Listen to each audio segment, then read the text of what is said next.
Hello, this is filmed from my Twitch. Twitch, I guess you're not gonna be seen, but say hi. This is gonna be reaction to TDT's video of Let's Fix the Worst Exotics. I want to kind of put in my opinion as I recently made the tier list video, which you can go check out in the description. And I really just kind of wanted to see this, so you and my viewers from Twitch are gonna see me do this. Watch this. It's got right now 10,000 views in only a matter of like 9 There hours or are something. about 70 exotics within Destiny 2. Unfortunately, about 30 of them are either uninteresting, unimportant, or just not powerful enough to warrant the exotic slot over the vast majority of other ones that would easily take its place. I would like to today propose a few ideas to adjust, change, and tweak some of these exotics that is more than just the average run-of-the-mill idea that I see in the comments of different videos and on Reddit posts, which is just give it insert champion mod. Let's not waste any time as this video proposes to be long. Let's start with the Salvation Script. Salvation Script is one of those exotics that only got used because it was required in order to get your stasis powers. I'm almost certain that once every Guardian ended up actually getting their stasis abilities, the Salvation Script was never ever touched again. So, I would like to play into the...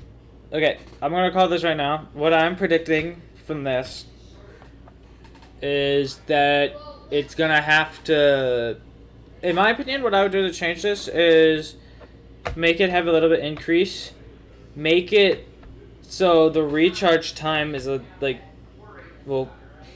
recharge time's fine. Make it so it like fires faster, and also kind of give it like a damage boost, like when an enemy is hit by your stasis, it's grenade. It is damage. Its damage and increases. Like you're able to deal like 10% more damage or something like that. I think that would be really good.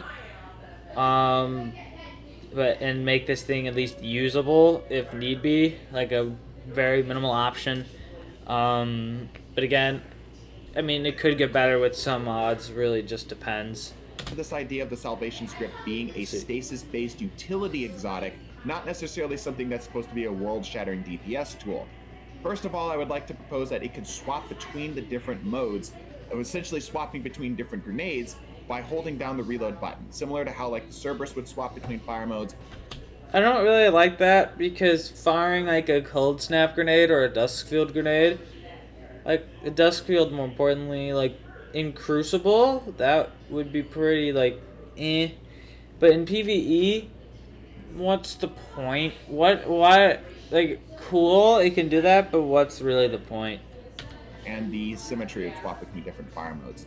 This would allow you to play into a specific build that you might have for your subclass. Maybe you're not really playing into the whole Glacier Wall thing, but the Dusk build is more your style, or playing more into slows. Maybe you're a Warlock and freezes are just kind of your thing. Switching it over to the Cold Snap Grenade type fire mode would be absolutely awesome. Yeah, except its damage is still garbage and no one wants to use it. A catalyst that allows the grenade to charge all the way up to the Stasis Revenant's Touch of Winter aspect affected grenades. That was a really long, really nerdy sentence, but basically, make the grenade do better. So Glacier Walls will summon in a circle, have one more ice crystal.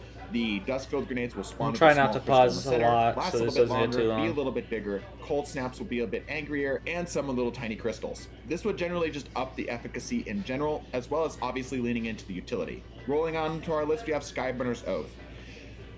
This one, personally, what I'll do is, even though he probably puts it in the beginning, I would slap anti-barrier permanently on this thing, but I would also, like, give it increased tracking when you hit fire, and increase its damage while hip firing, and increase its ADS.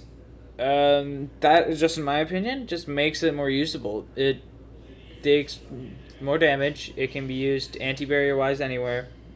Like, that's my personal opinion. Kind of. Yeah, there are a few people out there that absolutely adore Skyburners. I happen to know one of them. I'm pretty sure he worships the thing. It's a religion. It really is. The weapon is terrible. In both PvP and PvE, it is never ever worth using in almost any aspect. Even for activities where you're facing almost purely Cabal, it's just not worth running over some of the other exotics that exist. But you think I'm bad at PvP? Dude, if I use this thing, I won't even get a kill in Rumble. That exists on Scout Rifles I now, get like depending on 6. seasonal This thing's 0. mods. Nothing. I want to play into the idea of it being a grenade-based primary weapon without making it absolutely ridiculous. I think the solution is relatively simple.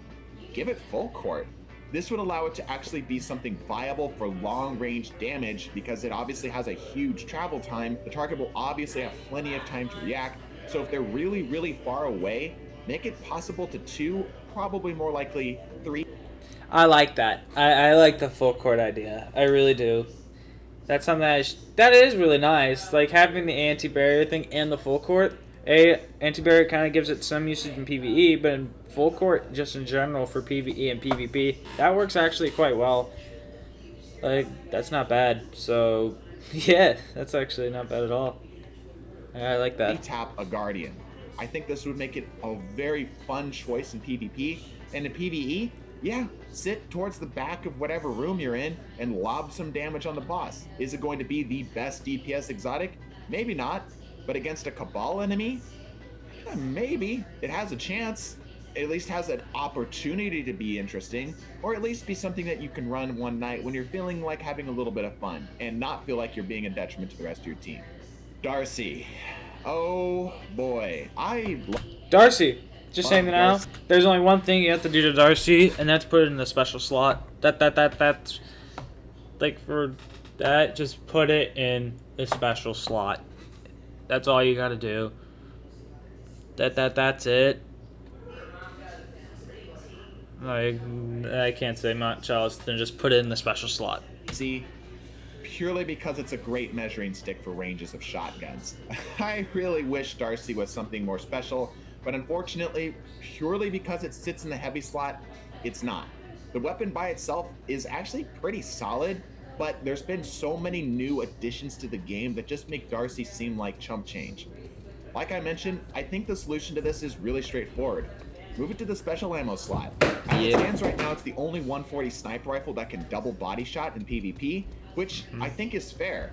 The scope is great. Let's just say the fact that you can PvP, double the fact that the double body shot. To yourself, maybe an arc sniper what? It's a heavy weapon. What are you doing?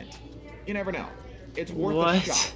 And I think that if Bungie just put it in the special slot, yank it to the special slot. Thing that they can change. Simply changing it from heavy ammo, special ammo, give it a try. Too much, pull it back into heavy. If it seems like it's okay, leave it there. Queen Breakers, I'm going to keep this brief. The exact same treatment needs to happen like it did to the Darcy. Move it into the... No, you know what? I think moving it to the special slot would be nice.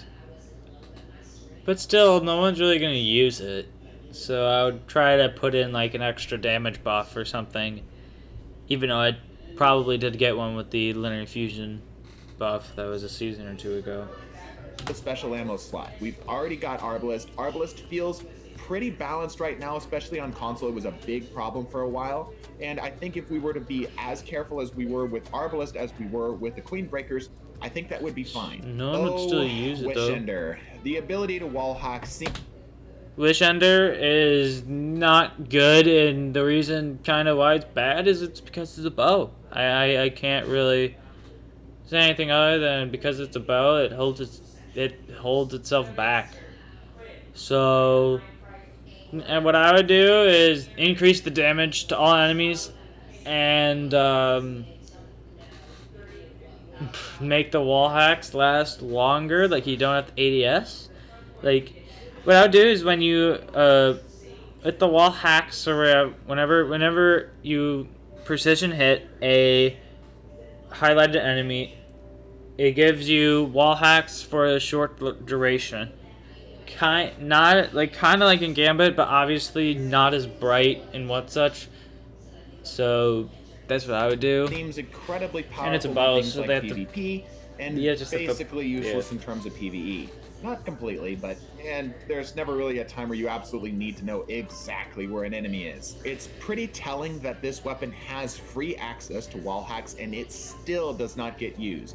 I think rather than leaning too hard in on it being a wall hacking type weapon, which we will do a little bit, I think it would be better to give it more utility in PvE. Coming from I would the like PvE to see it slide. capable of dealing extra damage the more targets it penetrates. So if you've got a huge line of Thrall or Acolytes or Dreg or whatever it may be, the first target you hit will take normal damage, and then any target after that will take sequentially more and more damage, making it a really fantastic option for crowd control. And in PvP, I would like to subtly add in the ability for it to perfectly synergize with the foe tracers. Foe tracers, if you aren't aware, are a hunter exotic that allows you to, if you ADS on a target long enough, essentially... There's something in common with both of those exotics. They both suck. Highlight them through walls, similar to how they talk to each other would give them these little kind of crosshairs. In PvP, it's already too slow, really, to warrant it being a super viable option, and obviously you can't transfer this information to your teammates without telling them directly where they are, so I think this would make it a really solid support and scouting tool, both in PvP and in PvE, leaning in further on it being a crowd control weapon. Malfeasance. Malfeasance does not have... Nothing I can change here, except maybe... make the explosions deal like a void arc or like a void or a solar explosion. Maybe like Firefly on precision hits, but otherwise this weapon's fine. I don't think there's anything you really changed. It's just a 180, and that's the big problem. But again, it's really balanced for 180, so yeah. Have a really solid place in the game, and until it does, it will never see any serious play outside of some people who just like to use the gun because it's fun. Dado pointed out in this video that it's alright for cleaning up trash mobs, but unfortunately its perk will just never proc on them, and the higher tier enemies aren't worth using a primary on. I think an excellent solution to this would be allowing Malfeasance, when it's able to proc its intrinsic exotic perk, which if you were able to land 5 shots into a target, all those slugs that you've shot into the target will explode. When that explosion happens, it will feed 5 rounds from your reserves into your magazine. This makes it a far better tool for being able to deal damage to a boss and generally keep you in the fight a little bit longer. It keeps it from getting too far into the realm of just being the end-all be-all, and effectively gives us a weird version of Subsistence, a perk that already exists in the game, but only on higher tier enemies. Cerberus. I love... Cerberus is fine. It's... perk is bad and you can't change it. Of the Cerberus. It is such a fun gun that unfortunately just does not have... The only thing good at this is actually DPS. It wasn't that bad against 10x. It did like 1.5 mil or something. Actually not bad. Enough power behind it to really get people to notice how fun this weapon can actually be. If you're ever looking for something fun to try in PvP, try running Cerberus with like a sniper rifle or a bow and watch how hard it is to actually pin you down. The weapon isn't terrible, it's just lacking a little bit. In particular, I think the Catalyst is a crime against humanity. I would like to see the Catalyst just simply add explosive damage to it. No, focused fire mode a little Dude, you'll bit get more flinched and would allow it to so be a much hard. better option This thing for would trying to instantly keep become targets meta. off range in the flinch It would department. This would be a lot of fun, and instantly frankly, get flinched. I want the ability to do a fully automatic explosive weapon that isn't absolutely busted. Maybe it is. Let me know your thoughts in the comments. Yeah, it's busted. Leviathan's Breath. Dado had a pretty... This thing needs a complete rework. Like, the perk doesn't even work half the time. Otherwise, it's going to stay bad. Or, move it to the special slot. Good suggestion already for this, which is to simply allow the initial damage that you deal to an unstoppable champion be full damage. Pretty good idea. I think would also be really interesting is that being that this is in the heavy slot, and a lot of the heavy weapons are good at clearing out adds, which unfortunately Leviathan's Breath really isn't because it doesn't have a wide enough explosion. Because it's a bow I think and simply it's giving perk, this it's weapon big, chain reaction, bigger. which if you aren't aware, allows when you kill a target for that target to then explode in whatever elemental damage you dealt to it, would make it a really cool option for crowd control, as well as being an okay option for damage on targets such as champions or bosses or whatever it may be. This makes it a little bit more of a versatile weapon rather than it just being purely for I'm just going to use this because I don't have a stun champion mod on and this is my best bet. Coming up on the final two, World Line 0. Bring Wardline skating back. I'm gonna say something that is strictly against Bungie's clear philosophy, but I don't think Bungie should be removing or quote unquote nerfing this exotic in its realm of being able to string together really cool, almost glitch-like effects. I think that the weapon should be one of these speedrunners' tools. Yep. I think that you should be able to do funny and fantastic stuff, such as flinging yourself across the map at 60 miles an hour. Yes, Outside sir. of that, if Bungie doesn't want to do that, maybe simply allowing it that after it does its blink strike, capable of doubling its swing speed for a brief period of time, might make it a little bit more viable. Or increase, like, kind of give it a buff to Assassin's Blade, make it go really, really fast. Or just kill the target outright. And yes, Last you can still do that. The Jade Rabbit. Jade Rabbit. Honestly, just get rid of it. Its perk is garbage, and the only thing I would say is, add another exotic perk to, like, another perk to the Jade Rabbit, because it's only got 3 besides the exotic one. Like, add body shot kills, outlaw body shot, like, I don't know. Frankly, is probably going to be the hardest weapon to balance because, first of all, it's a scout rifle, and second of all, it's a bit of a sleeper weapon in terms of PvP. 150 scouts boast one of the best TTKs in the entire game and can do it from almost any range. Jade sits in a strange spot where it's the best of the worst. If we buff it too much, it will kind of go crazy in my opinion in terms of PvP. But if we don't do anything to it, it will continue to be absolutely useless in PvE.